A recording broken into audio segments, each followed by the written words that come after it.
హర్యానా కాశ్మీర్ ఎన్నికలలో వాస్తవంగా సంపూర్ణ నిరాశ పడుతుందనుకున్నటువంటి భారతీయ జనతా పార్టీకి అనూహ్యమైనటువంటి విజయం అనుకోవాలి.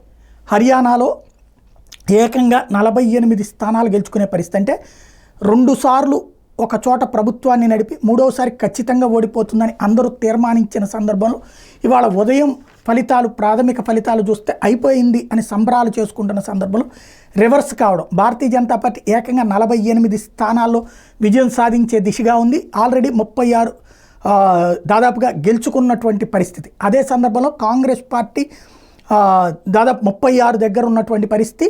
దానికి ఇక్కడ గెలుస్తామన్నటువంటి నమ్మకం అయితే ఉంది. మరొక వైపున ఇండిపెండెంట్లు 2 నుండి 3 దాకా ఉంటే వాళ్ళ ముగ్గురు కూడా సంపూర్ణంగా భారతీయ జనతా పార్టీకి మద్దతు ప్రకటించారు. తద్వారా హర్యానాలో 3వ దఫా భారతీయ జనతా పార్టీ ప్రభుత్వం అధికారంలోకి వచ్చే పరిస్థితి కనబడుతుంది. అదే సమయంలో జమ్మూ కాశ్మీర్లో చూస్తే కాంగ్రెస్ నేషనల్ కాన్ఫరెన్స్ ప్రభుత్వానికి అవకాశం ఉంది. అయితే ఇంకా పూర్తి ఫలితాలు వస్తే కానీ తేలదు. ఎందుకంటే 50 స్థానాల్లో లీడ్ అంటే సంపూర్ణ మెజార్టీ వచ్చింది. 48 అక్కడ కావాలో 2 ఎక్కువ ఉన్నట్టు.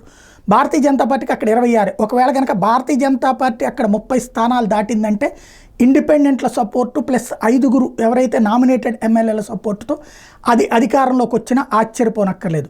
కాశ్మీర్లో 1 సీట్లో మాత్రం గులాం నబీ ఆజాద్ పార్టీ ముందంజలో ఉంది. అది కూడా భారతీయ జనతా పార్టీకి మద్దతు ఇచ్చేటటువంటి అవకాశం ఉంది. ముఫ్తీ మహమ్మద్ సయీద్ పార్టీ అయితే భారీగా తుడిచిపెట్టుకుపోవడం అన్నటువంటి. వాస్తవంగా బీజేపీ ఆశించింది ఏంటంటే నేషనల్ కాన్ఫరెన్స్ ఓట్లను ముఫ్తీ మహమ్మద్ సయీద్ పార్టీ చీలుస్తుంది, అలాగే కాంగ్రెస్కి తమకి పోటీ ఉంటుంది అన్నటువంటిది. ఇది ఇక్కడ కీలకమైనటువంటి పరిస్థితి. అందులో జరుగుతున్నటువంటి వ్యవహారం చూస్తుంటే కంప్లీట్గా హర్యానాలో బీజేపీ ప్రభుత్వం ఏర్పాటుకు అవకాశాలు కనబడుతున్నాయి.